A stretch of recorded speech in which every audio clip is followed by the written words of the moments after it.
Gitu loh. Sama tadi aku kasih contoh. Di sana dia bilang melihat tidak mendengar, di sini bilang melihat tapi tidak mendengar tapi tidak melihat. Di sana bilang Eli Eli sama Tani. Setelah itu nggak bilang-bilang lagi. Di sini bilangnya selesai. Nggak kompak.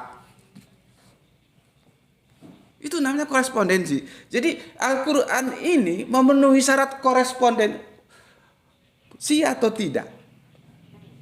Harus dia memenuhi. Dan dia sendiri mengatakan, kalau dia tidak datang dari sisi Tuhanmu, akan kamu temukan banyak pertentangan di dalamnya. Dan sekarang kita uji, ada pertentangan enggak? Itu loh. Ya. Oke. Ini supaya aku gampang menjelaskan kepada kalian, ya. Maka kalian aku bawa kepada konteksnya, ya. Jangan lose konteks dulu. Nanti kalau lose konteks sulit memahaminya. Masalahnya nanti penjelasan tentang surat ini kamu bawa ke hal-hal kehidupan yang lain, itu ya silahkan saja, tidak ada masalah. Tapi khususnya untuk konteks ini dipahami dulu, ya. Maka ayat ini tidak bisa dipenggal dari 78, 79 selesai, nggak bisa. Dia harus dibaca satu perikop. Setidak-tidaknya ya untuk hal-hal yang mendukung kita untuk memahami ini ayat itu karpe opo gitu. Behind screen-nya apa gitu loh. Misalkan aku ngomong sama Gra itu, tuh Bapak mau pergi, nanti kalau datang bayar ya. Kalau itu yang kamu dengar, kamu kan harus mencari maksudnya Gus Beti ngomong sama putranya Graito itu apa ya yang dibayar? Apa dia sedang COD atau segala macam? Nah itu namanya behind screen. Konteksnya itu apa gitu? Kalau kamu hanya ngomong macam membaca itu, tuh Bapak mau pergi, nanti kalau orangnya datang kamu bayar ya gitu. Nggak ngerti nggak ngerti kamu apanya yang dibayar. Kalau Graito ngerti ya, aku ngerti, kami sama-sama ngerti. Tapi yang mendengar tuh nggak ngerti kalau nggak tahu behind screen-nya. Konteksnya apa? Maka seperti ini juga, dia nggak bisa kalau dipenggal dua ayat ini, harus dilihat konteks. Ayat sebelumnya dan ayat sesudahnya itu cerita tentang apa? Ya. Oke. Maka kita harus baca itu dari yang surat ayat 77 ya sampai 81 lah kira-kira ya.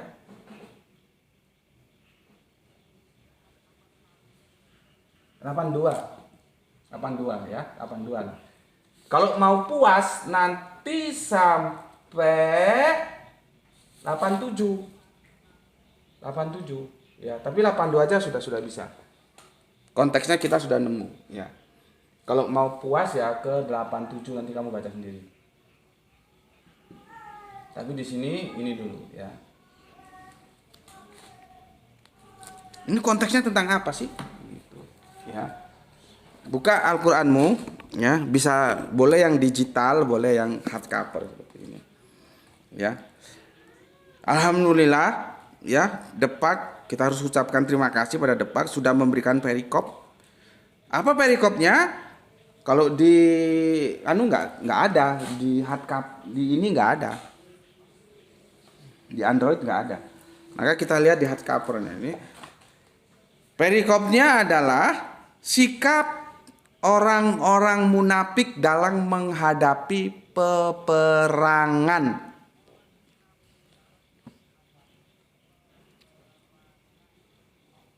Jadi konteksnya ini, behind screen-nya ini orang-orang munafik ya, membicarakan orang-orang munafik dalam konteks perang. Gitu loh. Ya. Itu dulu. Nanti dari penjelasanku ini mau kau bawa ke kehidupan lainnya ya itu terserah saja. Tapi yang ini pahami dulu konteksnya orang munafik dalam menghadapi peperangan. Gitu ya. Oke, Bismillahirrahmanirrahim. Ya. 77 ya. Tidakkah kamu perhatikan orang-orang yang dikatakan kepada mereka, tahanlah tanganmu, ya, dirikanlah sembahyang dan tunaikanlah zakat. Setelah diwajibkan kepada mereka berperang,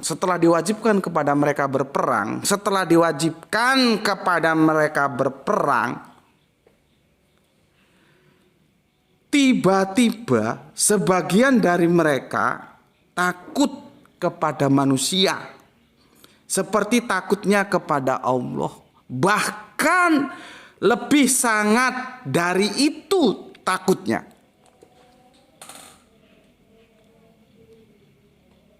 Ya. Mereka berkata, "Ya Tuhan kami, mengapa Engkau wajibkan berperang kepada kami? Mengapa tidak Engkau tangguhkan kepada kami beberapa waktu lagi?"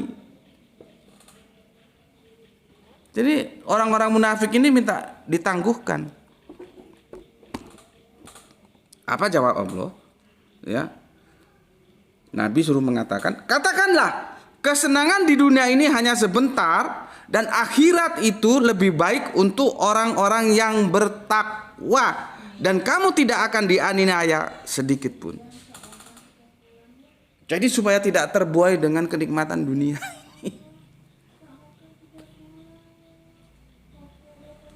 Ngerti? Oke. Ya. Sebelum ke 78 aku jelaskan, Kanjeng Nabi itu paling ribet menghadapi orang munafik loh.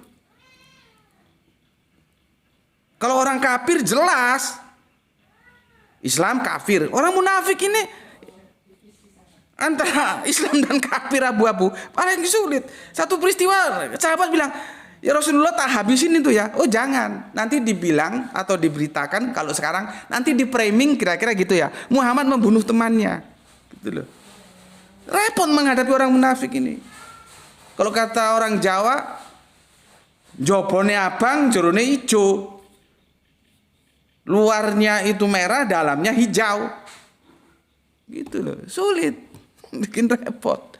Dan ini suasana perang. Gitu loh. Makanya kenapa harus ada baiat? Nah, nanti di sana kita belajar baiat. Karena Nabi ingin ada jaminan dia tidak akan dikhianati dalam perjuangan itu. Gitu loh. Ya, tapi kapan-kapan kita bahas baiat. Kita kesini dulu ya. Yang 78. Ya, 78 ini ya. "Di mana saja kamu berada, kematian akan mendapatkan kamu, kendati pun kamu di dalam benteng yang tinggi lagi kokoh.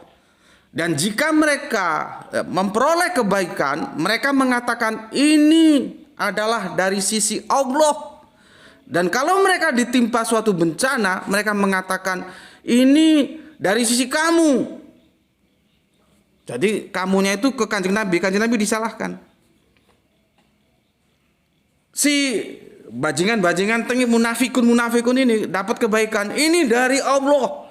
Tapi kalau dapat yang tidak mereka suka, bencana gitu, bencana ini dari kamu. Kanjeng Nabi jadi sasaran tembak. Ya. Maka penjelasan Gusti Allah Agung, katakan, "Kul, semuanya dari sisi Allah." Artinya mau baik, mau buruk, mau suka, mau duka dari sisi Allah.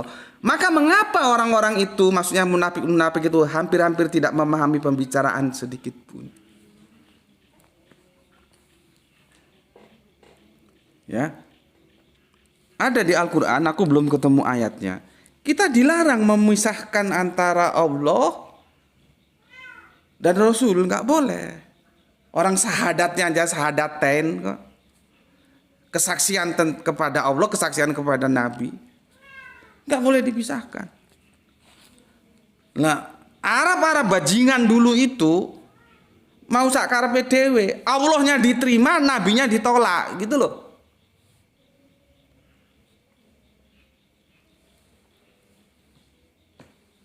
Ngerti? Arab-Arab Quraisy kafir bajingan itu, Allahnya mereka terima, tapi nabinya ditolak. Coba, apa nggak kurang ajar itu? Itu aku belum ketemukan ya, lupa aku di ayat berapa. Nggak boleh begitu. Ya, itu harus satu paket diterima. Bahkan nanti banyak ayat-ayat yang umum juga ya. Allah, Rasul, terus ulil amri. Tapi ulil amri ini perlu penjelasan yang detail lagi. Ulil amri yang seperti apa? Ya, aku ulangin lagi. Dulu kalau Kanjeng Nabi dakwah itu mereka nehi saja. Mereka Allahnya terima, nabinya ditolak. Gitu loh. Ya, nggak boleh begitu. Sama seperti ini. Kalau ada senang-senang dari Allah, kalau ada mereka nggak senang, disalahkan Kanjeng Nabi Muhammad. Dikambing hitamkan. Allah bilang, oh enggak. Senang tidak senang, bencana atau bahagia dari aku, dari Allah. Gitu loh. Ya. Berapa lama tuh? Sebentar, mau minum dulu. Bismillahirrahmanirrahim.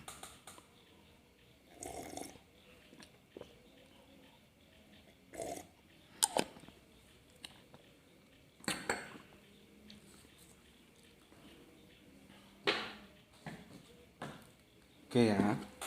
Itu yang 78. Yang 79 begini bunyinya. Apa saja nikmat yang kamu peroleh adalah dari Allah. Dan apa saja bencana yang menimpamu maka dari dirimu sendiri. Kami mengutusmu menjadi rasul kepada segenap manusia dan cukuplah Allah menjadi saksi. Bapak kita berpikir keras. Iya, tidak menutup kemungkinan orang-orang yang seperti bapak kita juga bejibun. Banyak, akeh. Bagaimana ini? Di 78 dikatakan semuanya dari Allah. Di 79 dikatakan yang baik dari Allah, yang tidak baik itu salahmu sendiri. Nah. Tadi aku sudah bilang, kalau ini tidak bisa dirukunkan, maka Al-Quran gagal sebagai kitab suci karena tidak memenuhi syarat korespondensi. Saling tikam ini ayat. Tapi ini bisa nggak kita rukunkan? Nah, ini supaya kafir-kafir ini dengar.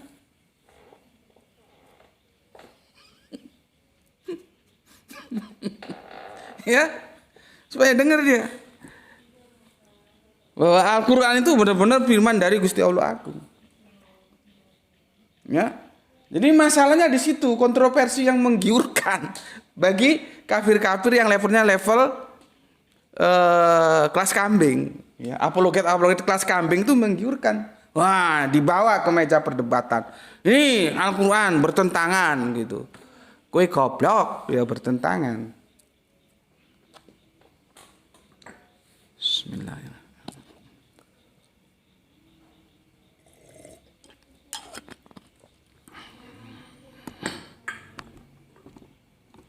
Habis ini gue mau meluk Moka, kangen.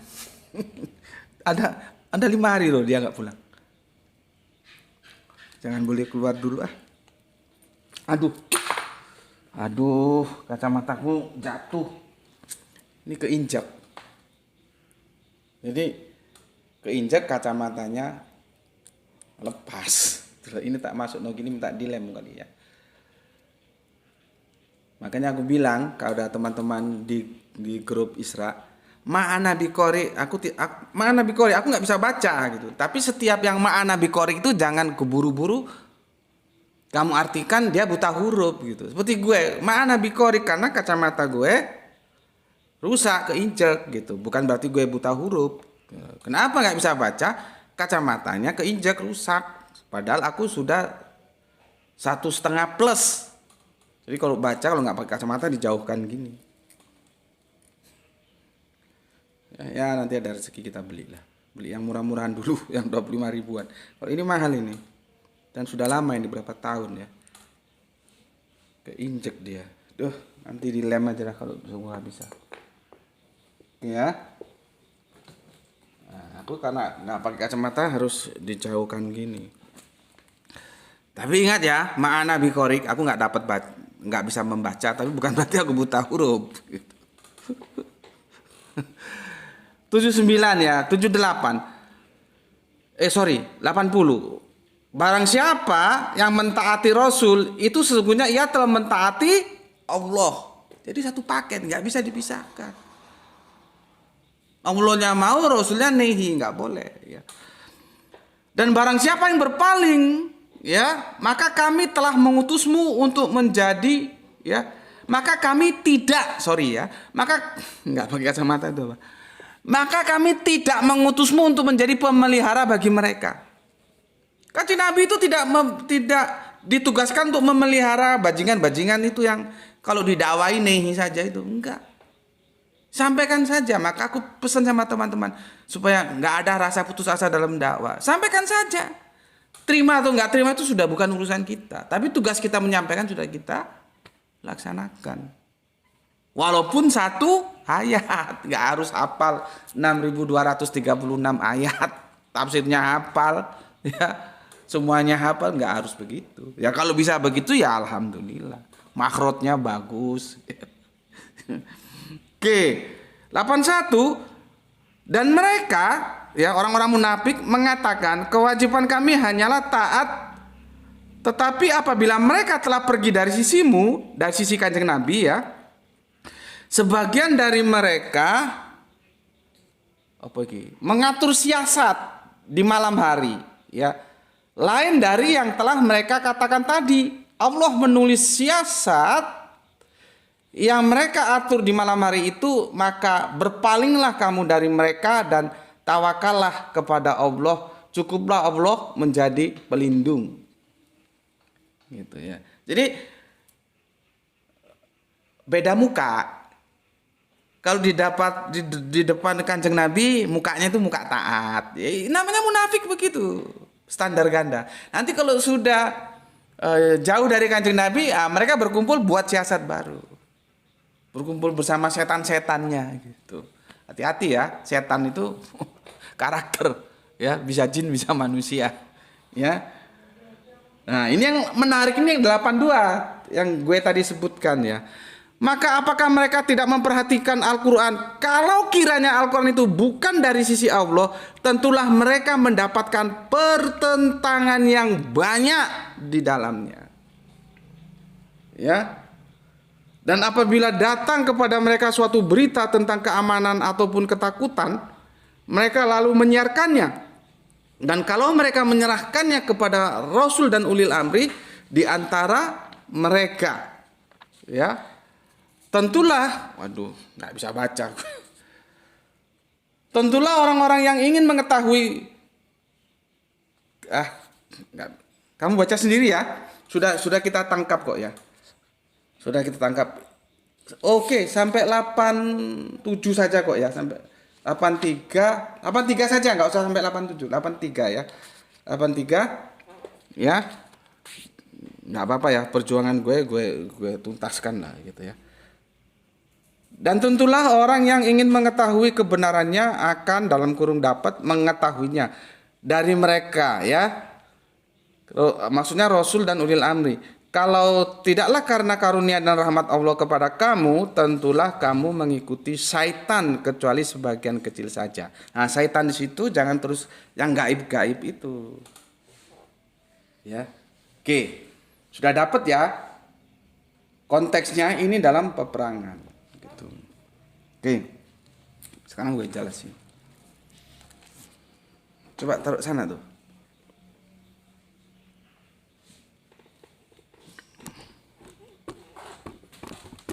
Sekarang gue jelasin begini. Aduh, kacamotone gak ono kocone. Ini aja, untung ini bisa gue perbesar. Gini ya.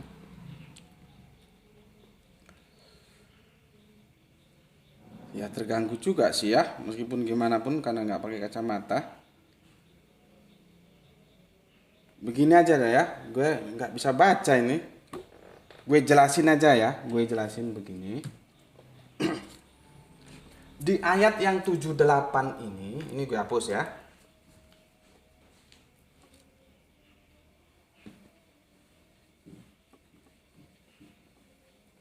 Di ayat yang 78 ini, 4, 78, itu perspektifnya takdir.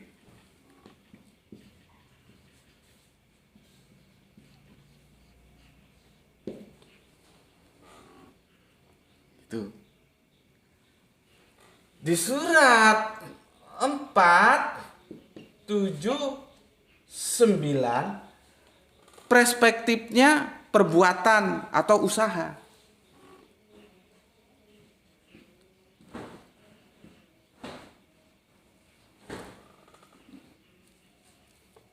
Gitu loh, ya. Tuh, coba sini masuk no tuh bisa nggak tuh? Bapak nggak bisa baca ini. Ya. Takutnya salah-salah nanti, ya. Di sini praktisnya takdir. Ya. Kan orang-orang munafik itu nggak mau berangkat perang, ya, takut mati. Takut mati. Gitu loh. Ya, maka dijelaskan sama Allah, ya. Mati itu bagian dari takdir. Kalaupun dia nggak berangkat perang, di rumah pun bisa mati. Gitu loh. Dan banyak orang yang berangkat perang ingin syahid mati, ternyata matinya nggak di medan perperangan, justru matinya di atas kasur di rumah. Jadi bukan karena berangkat perang itulah yang menjadikan dia mati, tapi takdir. Gitu loh. Nah ini dijelaskan supaya orang-orang 51 jam. Nggak apa-apa ya, kita molor dikit ya. Supaya orang-orang munafik itu ngerti.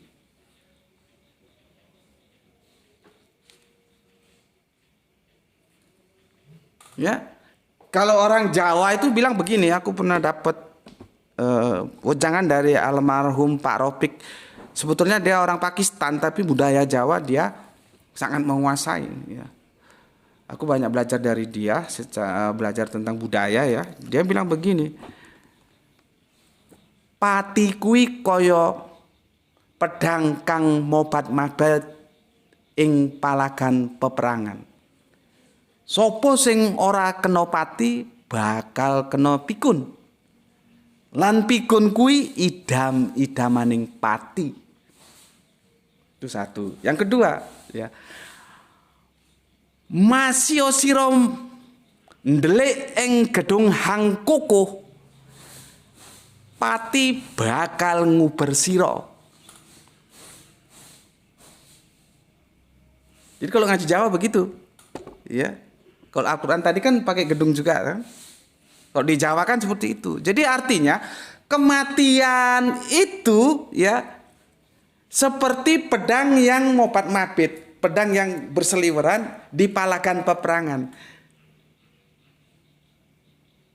Kalaupun dia dalam peperangan itu nggak mati, dia akan kena pikun. Dan pikun itu ujung-ujungnya ya mati, idam-idamaning pati. Akhirnya apa? Ya mati juga.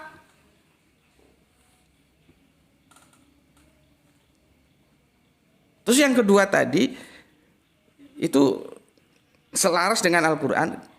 Walaupun engkau bersembunyi di gedung yang kukuh, yang kuat, tapi mati itu akan mengejarmu. Gitu loh. Ngerti? Karena apa? Dia masuk dalam takdir. Perspektif 478 itu takdir. Maka orang mau mati, mau hidup, semuanya itu dari takdir Allah.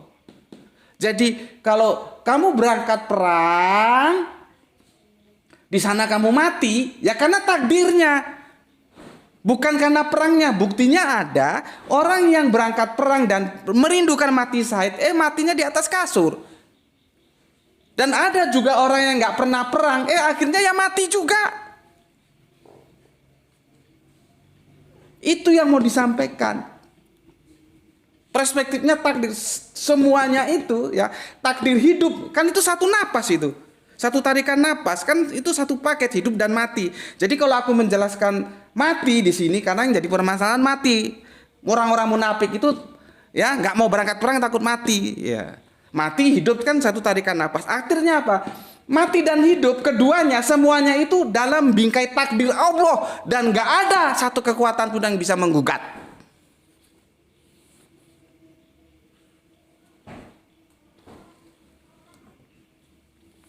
Ngerti gue? Bismillahirrahmanirrahim.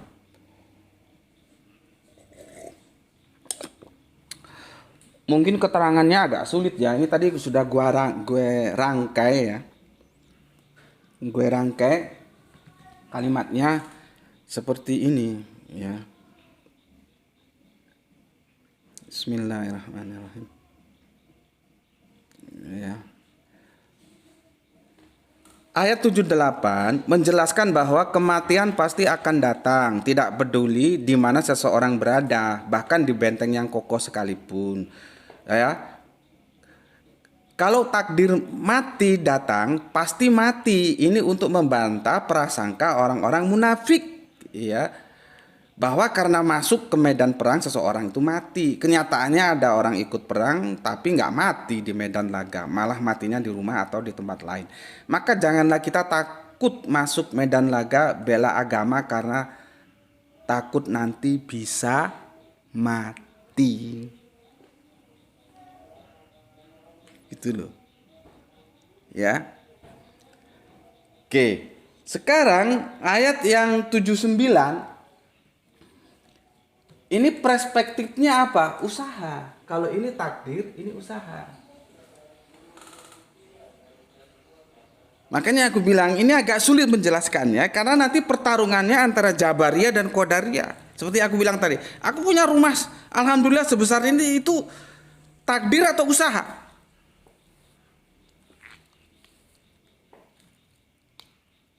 Sekali lagi, makanya aku bilang, aku punya keterbatasan menjelaskan ini. Nanti kalau orang puas, coba cari explore ke ustadz-ustadz lain, kiai-kiai lain, guru-guru lain. Aku hanya menjelaskan sebatas kemampuanku saja. Kalau di sini usaha, ya Allah itu maunya kita baik. Tapi kalau kamu keblangsak, ya itu karena salahmu sendiri.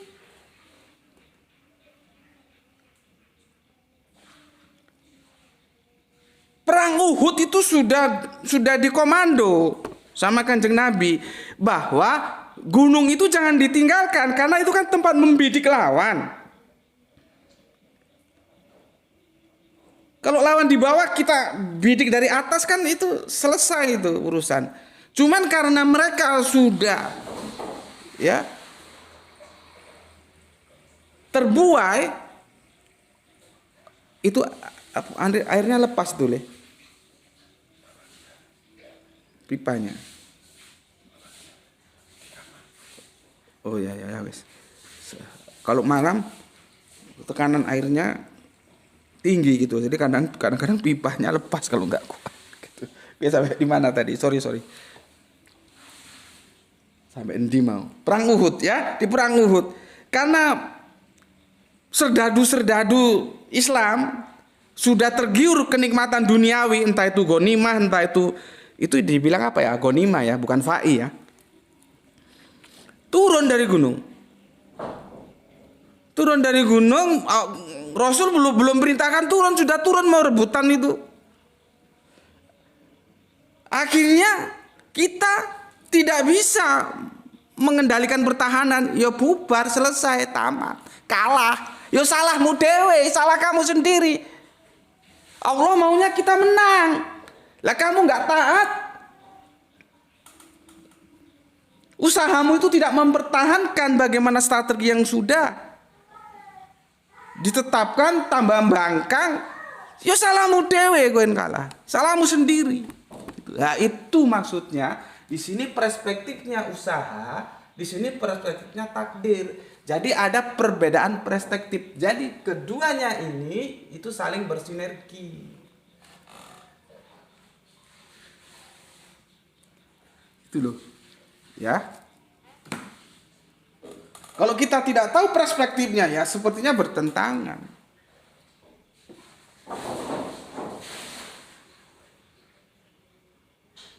Paham di sini. Aku bacakan supaya lebih mudah ya. Aku sudah rangkai tadi yang 78 sudah 79 ya. Secara spesifik menyatakan bahwa segala kebaikan yang kita terima adalah karunia dari Allah. Sedangkan keburukan yang menimpa kita adalah akibat dari perbuatan atau kesalahan kita sendiri yang bilang usaha. Jadi jikalau mau menang perang, maka kita harus berlatih ya, menjadi petarung yang tangguh, mengatur strategi yang baik, gitu loh. Ya. Kekalahan di perang Uhud karena usaha kita nggak maksimal, ya, tergiur oleh gonima, ya.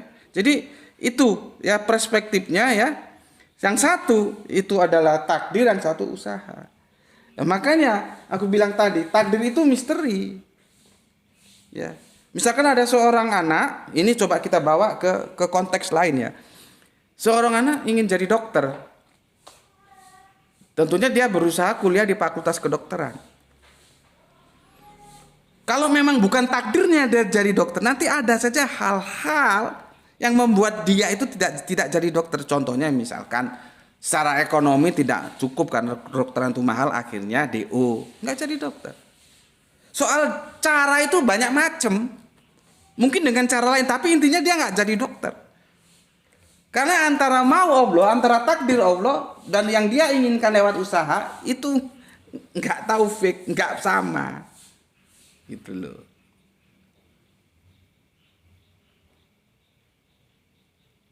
Ya, jadi sekali lagi aku katakan, ya, ini ayat tidak bertentangan. Ini berbicara dalam perspektif takdir sehingga para munafikun itu ya supaya tidak ragu-ragu lagi, tapi ya dasar munafik dikandani yo angel, tapi ya kan harus dikandani, maka dibilang mati itu bukan karena perang,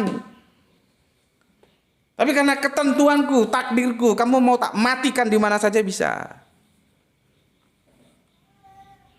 Tentunya hidup juga begitu, makanya semuanya dari Allah, ya. Oke, di sini Allah tuh mau kita yang baik-baik, maka kita berusaha yang baik-baik. Lah kalau usahamu nggak baik terus kamu mau baik ya orang mungkin lah. Kalau dalam bahasa psikologis itu kita harus memantaskan diri.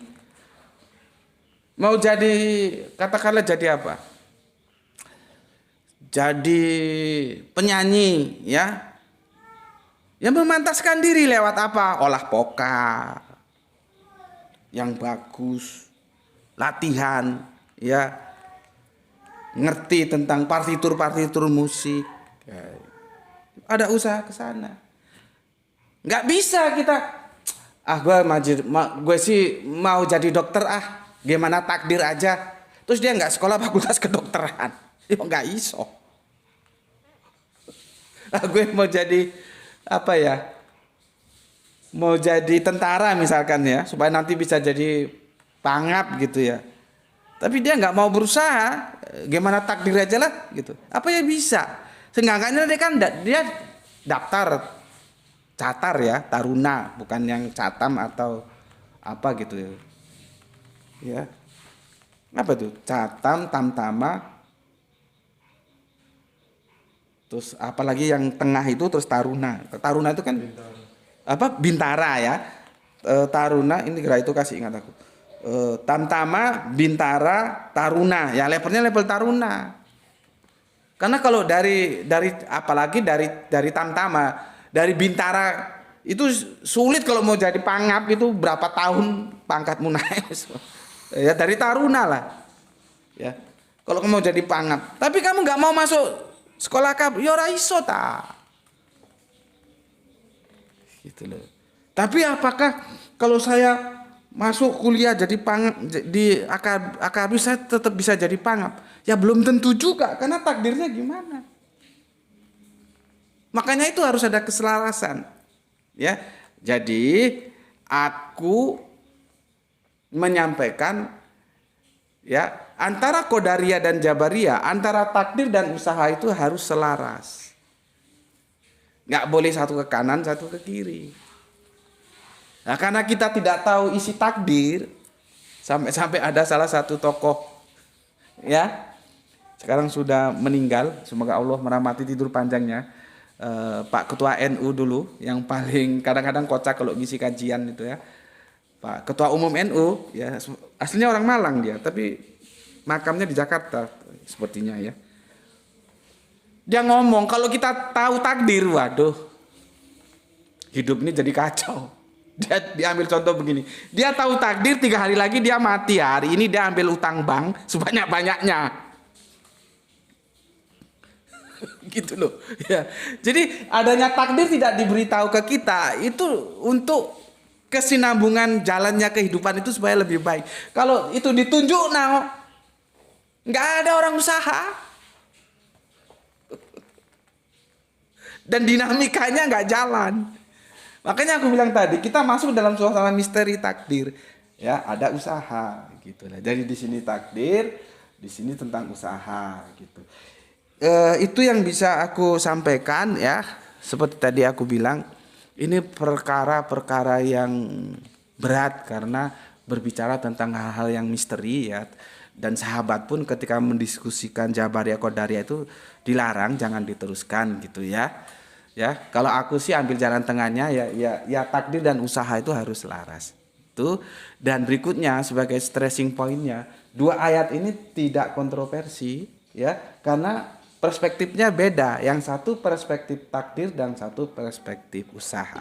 Itu saja ya yang bisa aku sampaikan. Pesan aku, jaga Allah, jaga Kanjeng Nabi, jaga Al-Quran, jaga sholatmu, jaga imanmu dalam bingkai keindahan Islammu, tapi tetap memberi hormat kepada saudara kita yang memilih jalan lain karena mereka tetap saudara kita ya.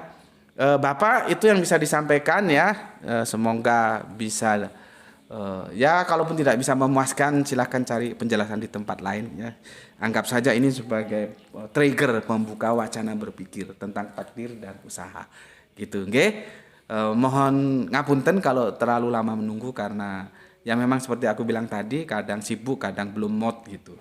Oke, semoga yang belajar dan yang mengajar mendapatkan keberuntungan, rezeki yang barokah dan kesehatan yang prima. Matur nuwun, saudaraku semua yang ada di jalur TikTok maupun jalur YouTube sudah ngaji bareng Gus Peti. Ya, akhirul kalam, alhamdulillahirabbil alamin.